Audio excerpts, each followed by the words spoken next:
Usaha membentuk identiti bangsa Malaysia sukar dicapai selagi rakyat negara ini berpegang kuat dengan identiti budaya dan bahasa masing-masing. Bekas Perdana Menteri Tun Dr. Mahathir Mohamad berkata perkara itu bukan sahaja melebarkan jurang perpaduan, pada masa sama membantutkan usaha melahirkan generasi baru bangsa Malaysia.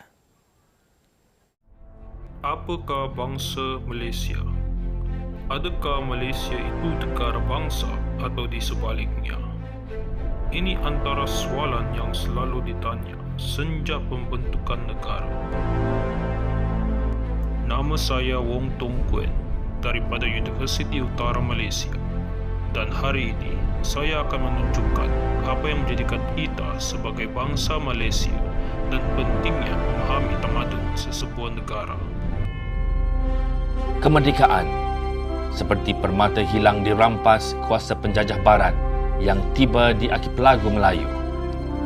Kebebasan hilang dirampas sejak Melaka jatuh ke tangan Portugal pada tahun 1511 dan diikuti oleh Holland, Spanyol dan Britain.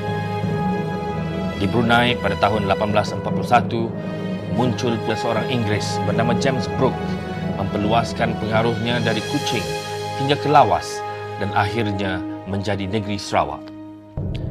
Di timur, firma Inggeris North Borneo Chartered Company membina jajahannya menjadikan Sabah mulai tahun 1888. Peluang mengambil kembali kemerdekaan yang hilang terbuka bila Perang Dunia Kedua berakhir pada tahun 1945 akibat Perang Dingin di antara negara demokratik dengan komunis.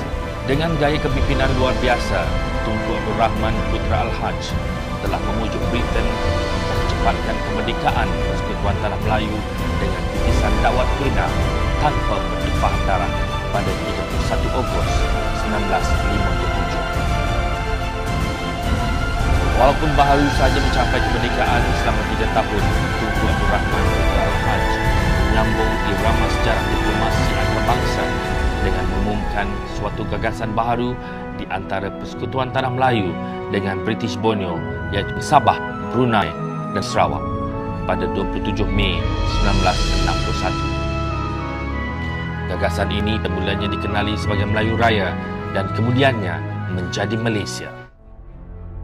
Dengan kepintaran Tunku Abdul Rahman, pembentukan Malaysia bukan sahaja dapat membentuk ancaman komunis, ia juga dapat mempercepatkan proses kemerdekaan, mewujudkan kesemakmuran ekonomi bersama dan memupuk keseimbangan kaum.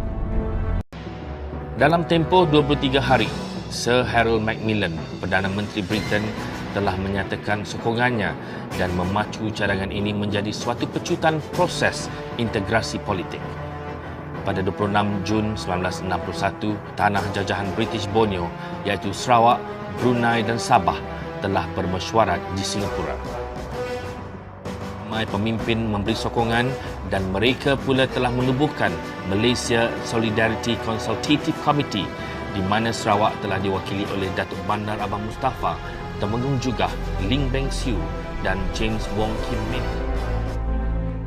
Selepas berjaya mendapat sokongan Sabah dan Sarawak, Suruhanjaya Kobo turut takhta kedua negeri tersebut untuk menanya pendapat penduduk tempatan dan menjelaskan gagasan Malaysia, manakala Brunei mempantang pembentukan Malaysia.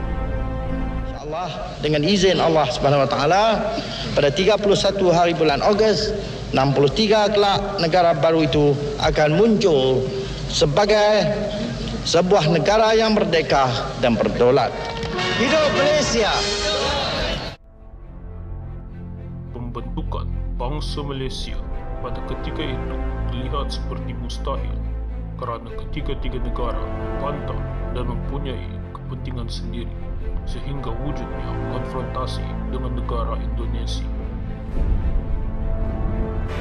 Jepun telah mengambil inisiatif membawa Perdana Menteri Persekutuan Tanah Melayu Tunku Abdul Rahman, Presiden Filipin Diosdado Macapagal dan Presiden Indonesia Sukarno ke Tokyo pada 31 Mei 1963. Walaupun kemenangan berada di tangan Malaysia apabila mendapati majoriti penduduk Sabah dan Sarawak menyokong gagasan Malaysia, namun Federasi Malay Filindo ditubuhkan antara Malaysia, Filipina dan Indonesia, manakala pihak PBB membuat tinjauan semula.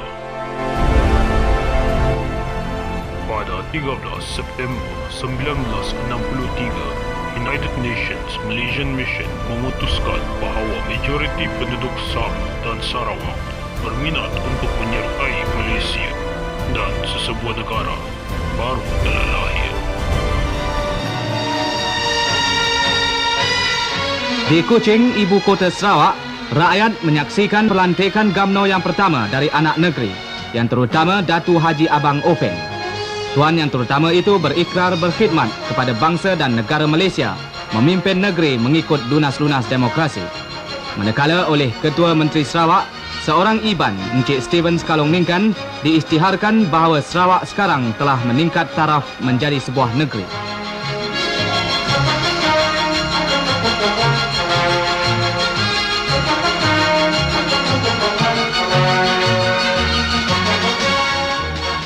Setelah itu, oleh Wakil Kerajaan Pusat, Menteri Pertanian dan Kerjasama Tuan Haji Muhammad K. Johari memasyhurkan kemerdekaan Sarawak dari apa jua bentuk penjajahan, merdeka bersekutu di dalam negara Malaysia. Maka, pada 16 September 1963, lahirlah sebuah negara bangsa yang bernama Malaysia, dan selepas 25 tahun, ia menjadi antara negara terbaik Asia Tenggara. Sejarah telah membuktikan munculnya bangsa Malaysia yang cukup membanggakan. Namun apakah sebab lain yang menjadikan kita sebagai bangsa Malaysia? Jom saksikan. Ali akal dan mutu bersama, kawan selama-lamanya, satu hati, satu jiwa. Kita semua rakyat Malaysia, tak kira darah dan warna, hanya satu impian, satu negara.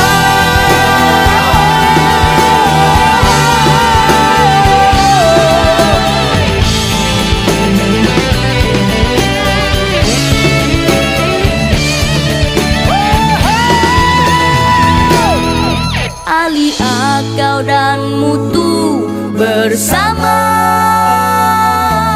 kawan selama-lamanya, satu hati, satu jiwa. Kita semua rakyat Malaysia,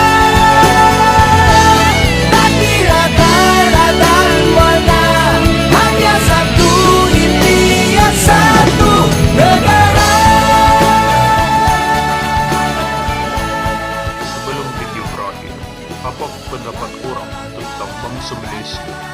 Waktu kata-kata orang Indonesia. Don't forget to like, share and subscribe.